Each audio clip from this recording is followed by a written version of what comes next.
নমস্কার। কবি সুকান্ত ভট্টাচার্যের লেখা কবিতা চিল। পথ চলতে চলতে হঠাৎ দেখলাম ফুটপাতে এক মরা চিল। চমকে উঠলাম ওর করুণ বিভৎস মূর্তি দেখে।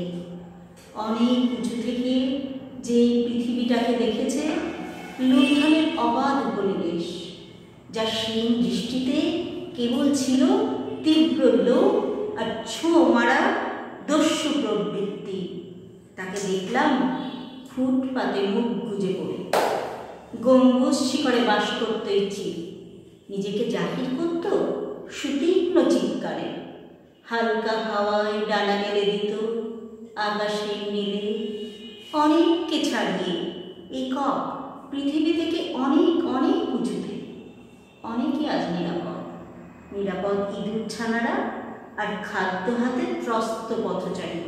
নিরাপদ কারণ আজ সে মৃত, আজ আর কেউ নেই ছোঁ মারা।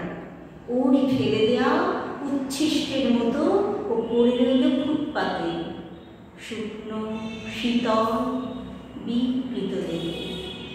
হাতে যাদের ছিল প্রাণ ধারণের খাদ্য, বুকের কাছে সযত্নে চেপে ধরা, তারা এগিয়ে গেল নির্ভয়ে, নিষ্ঠুর বিদ্রুপের মতো পিছনে ফেলে আকাশচ্যুত এক উদ্ধত চিলকে।